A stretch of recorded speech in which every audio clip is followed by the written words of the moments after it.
Welcome students, today's class for class 10th chapter 6 कर रहे हैं हम त्रिभुज हिंदी मीडियम बच्चों के लिए। इससे प्रीवियस लेक्चर में मैंने आप लोगों को 2 लेक्चर हो चुके हैं 6 चैप्टर के। एक लेक्चर में मैंने आपको बताया समरूप और सर्वांग समता। दूसरे लेक्चर में मैंने थेल्स प्रमेय बताई, यानी कि आधारभूत समानुपातिकता प्रमेय, और उसमें बेस्ड क्वेश्चन 6.2 का question number 1। In this lecture हम करेंगे प्रमेय का विलोम और इसकी एप्लीकेशन, यानी कि क्वेश्चन 2 एक्सरसाइज 6.2 का। ठीक, क्या है ये प्रमेय का विलोम? जैसे कोई भी चैप्टर होता है, कोई भी क्वेश्चन होता है, आपको पहले कुछ दिया है और वो सिद्ध करना है। जब आप सिद्ध करना से दिया पे चले जाओ तो वो उसका विलोम हो जाता है। आपने नॉर्मली देखा होगा पार्क में जब बच्चा छोटा होता है ना, तो वो फिसलन पट्टी पे पापा उसके चढ़ाते हैं, पीछे से सीढ़ियों से चढ़ता है वो, फिर वो यूं फिसलता हुआ आता है। जैसे ही बच्चा 2-4 महीने बड़ा हुआ, वो पक्का ट्राई करता है कि जहां से फिसलते हैं ना, वहां से मैं ऊपर चढ़ूं। वो है उसका विलोम। क्लियर? तो विलोम करते हैं आज हम। यदि एक रेखा किसी त्रिभुज की 2 भुजाओं को एक ही अनुपात में विभाजित करे तो वह तीसरी भुजा के समांतर होता है। यानी कि त्रिभुज ABC में अगर हमें पता हो कि ये अनुपात बराबर है AD बटा BD बराबर AE बटा EC, ये अनुपात बराबर है, ये 1 है, ये 2 है, ये 3 है, ये 6 है, अनुपात तो बराबर है ना। ठीक है, तो ये रेखाएं पक्का समांतर होंगी, है ना। उसका ही उल्टा, उसमें क्या दे रखा था थ्योरम में कि समांतर है तो अनुपातिक होंगी, अनुपातिक है तो समांतर। अब आपके लिए खुशखबरी, इसका जो हमारा प्रूफ है वो हमारे सिलेबस में नहीं है। तो हम जो है सिर्फ इसको समझेंगे कि ये क्या है और इसको सवालों में अप्लाई करेंगे। ठीक है जी। तो सवालों में कैसे अप्लाई करना है?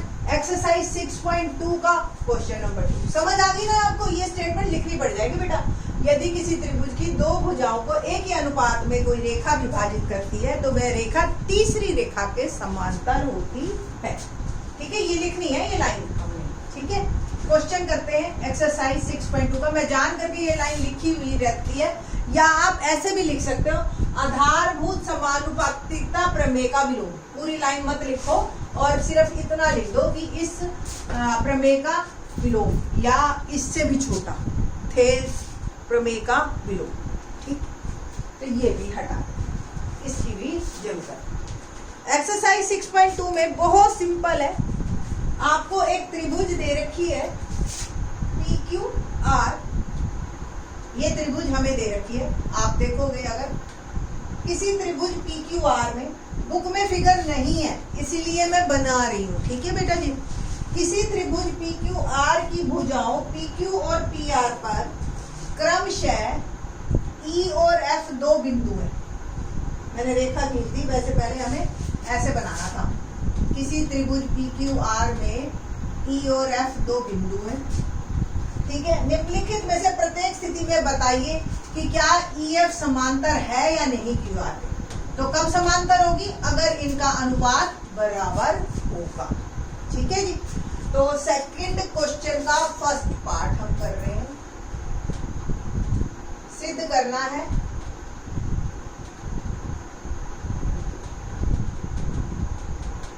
EF समांतर QR, जबकि दे रखा है आपको PE 3.9 centimetre, EQ 3 centimetre, PF 3.6 centimetre और FR 2.4 सेंटीमीटर। ये हमारा क्वेश्चन है। ठीक है जी, देखिए जी, तो करते हैं और बताते हैं कि ये है या नहीं। PE बटा में EQ, PF और एफ आर, ये निकाल लेंगे हम पहले। कॉमा लगाया, देखो मैंने बीच में इक्वलिटी का, क्योंकि मुझे पता ही नहीं तो मैं इक्वल कैसे लगा दूं। पीई क्या है 3.9, EQ क्या है 3, PF 3.6 और FR 2.4। दशमलव हटाया 30 लग गया। आप देख रहे हो 3 से कट रहा, 3 एकम 3, 3 3 9, 3 एकम 3 10, तो 13/10। इसका तो दशमलव से दशमलव कट गया एक के बाद ही। और देखो 3 से कट रहा है, 3 एकम 3, 3 दूनी 6, 3 अठे 24। एक बार 4 से कट रहा है, 4 तिये 12, 4 दूनी 8, तो ये हो गया 3/2। दोनों ही बराबर नहीं है ना। तो एक आया हमारा 13/10 और एक आया 3/2, और दोनों ही बराबर नहीं है। अतः EF समांतर नहीं है। देखो समांतर का ये होता है और नहीं का काटा मार दो, तो EF समांतर QR के नहीं है। बस ये आपने एक लाइन लिखनी है और कुछ नहीं लिखना है ना। आसान क्वेश्चन, ठीक है जी। तो सेकंड पार्ट करें इसी का ही, कि अगर हमारे ये रेशो बराबर आ जाते तो हम लिखते थेल्स प्रमेय के विलोमानुसार ये रेखाएं समांतर हैं। ठीक है जी। तो लेट्स स्टार्ट सेकंड पार्ट।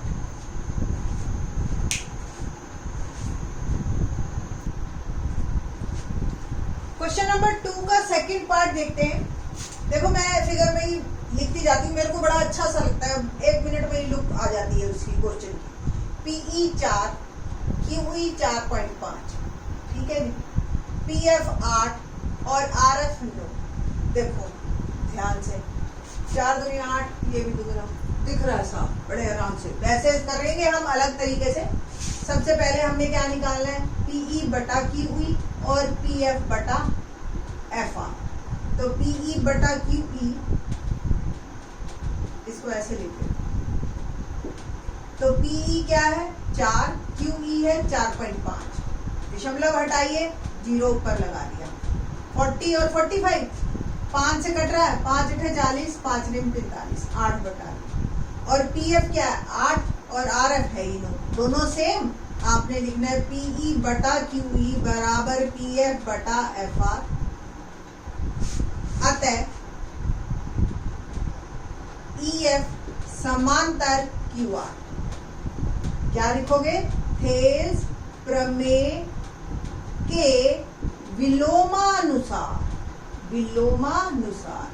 कि अगर कोई दो रेखाएं, यानी कि जो है ये जो रेखाखंड है अनुपातिक हैं, तो रेखाएं तीसरी के समांतर होंगी। ठीक है जी। थर्ड पार्ट करें, है ना आसान। तो थर्ड देखते हैं, बच्चे खुश होकर करते हैं इसको। थर्ड में हम से PQ, मैंने आपको बताया था ना, मैं एक बार इसमें लिख लेती तो मेरे को अच्छा सा लगता है कि भी फटाक दनी से होता है, कुछ गलती होने के चांसेस नहीं है। PQ पूरा 1.28 दे रखा है, PR पूरा 2.56 दे रखा है, PE 0.18, PF 0.36। मैंने आपको एक क्रॉलरी भी करवाई थी कि कोई जरूरी नहीं कि हमेशा इसका और इसका रेशो ही बराबर हो, इसका और पूरे का रेशो भी सकता है। बट कोई बात नहीं, अगर आपको नहीं भी ध्यान आता तो आप ऐसे भी निकाल सकते हो। देखो कैसे, हमें दे रखा है PE 0.18 और PQ दे रखा है पूरा 1.28। तो हम QE निकाल लेंगे PQ में से PE घटा के, है ना। तो PQ यानी कि 1.28 यहाँ लिखते हैं, आप लोगों को अच्छा सा लगेगा। और PE है 0.18, 18 कहते हैं दशमलव के बाद, ठीक है बेटा जी। तो 1.10 बच गया QE, ठीक है। ऐसे ही PF आपको दे रखा है 0.36, PR दे रखा है 2.56। आपको FR निकालना है, यानी कि PR माइनस PF। PR है 2.56, PF है 0.36, तो कुल मिला के मेरा बच गया 2.20। अब हमने क्या निकालना है, हमने निकालना है PE/EQ। P 0.18 और EQ मेरा कितना आया 1.1 PF बटा FR PF 0.36 और ये 2.2 ठीक है जी। तो दशमलव हटाते हैं और लगाते हैं, इसका दशमलव हटाया 100 लगाया, इसका दशमलव हटाया 10 लगाया, 1 0 से 1 0 कट गया, ये आ गया 18/110। ऐसे ही लिख लो बस, बहुत ज्यादा हल करने की ऐसे इसका दशमलव हटाया 100 लगाया, इसका दशमलव लगाया हटाया 10 लगाया, 1 0 से 1 0 कट गया, तो 36/220 और इसको 2 से काट दो तो 18/110, ये 2 एकम 2 2 अट्ठे 16, 2 एकम 2 2 एकम 2 2 जीरो, दोनों सेम आ गए। तो PE बटा EQ बराबर PF बटा FR, अतः EF समांतर QR, और क्या लिखना है हमने, क्या लिखना है, थेल्स प्रमेय के विलोमानुसार, थेल्स प्रमेय के विलोमानुसार। ये हमारा क्वेश्चन 2 कंप्लीट होता है।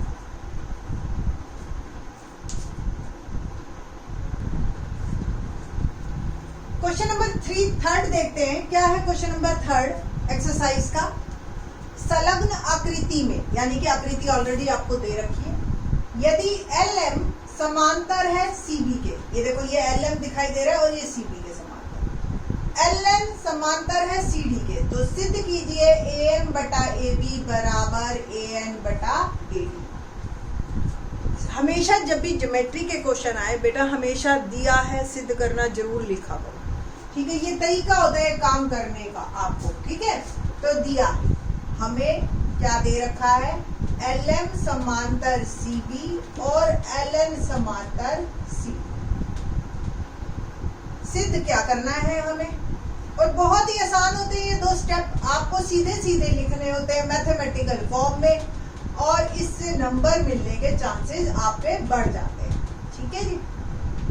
हल, जब हम हल करेंगे इसका, तो देखिए आप, मैं आपको एक अलग से त्रिभुज बना के देती हूँ कि क्या है ये। हमें ये त्रिभुज देख रहे हो आप, ABC और ये LM, कोई दिक्कत तो नहीं है ना, ठीक है। आपको पता है ना कि विलोम क्या कहता है कि अगर कोई 2 रेखाएं समांतर हो जाए, यानी कि एक रेखा त्रिभुज की एक भुजा के समांतर है, तो बाकी 2 रेखाओं को वो अनुपात में बांटेगी। मुझे AB नीचे चाहिए और AM ऊपर चाहिए, AB तो नहीं आएगा पहले, कोई बात नहीं, देखते हैं। तो त्रिभुज, सबसे पहले थेल्स का प्रमेय या उसका विलोम हमेशा त्रिभुज में लगता है, ये ध्यान रखना। तो सबसे पहले आपको ये भी बताना है कि किस त्रिभुज में आप बात कर रहे हो। देखो यहाँ पे कितनी सारी त्रिभुज है, 1, ये पूरी 2, 3, ये पूरी 4, ठीक है ना। तो बहुत सारी त्रिभुज होती है, तो किस में बात कर रहा है हमें ये भी पता चलना चाहिए बच्चा, ठीक है जी। तो हल में जब मैंने लिखा त्रिभुज ABC में, यानी कि ऊपर वाला, LM समांतर BC, थेल्स प्रमेय के विलोमानुसार, थेल्स प्रमेय के विलोमानुसार क्या है विलोम, कि AM बटा MB बराबर AL बटा LC, यानी कि इसका और इसका अनुपात बराबर होगा, इसका और इसका अनुपात बराबर होगा, ठीक है जी। इसको नंबर 1 लिख लीजिए। इसी तरह से हम इधर वाली त्रिभुज में बात करेंगे, त्रिभुज ACD या ADC दिखाई दे रही है, LN समांतर CD। अब बार बार आपको लिखने की जरूरत नहीं है, एक बार बता दिया। एक्चुअली टीचर को ये बताना होता है कि मुझे पता है, ठीक है, एक बार आपने लिख दिया बस। तो LN समांतर है CD, तो थेल्स प्रमेय के विलोमानुसार क्या होगा, AL बटा LC बराबर AN बटा ND। ये नंबर 2,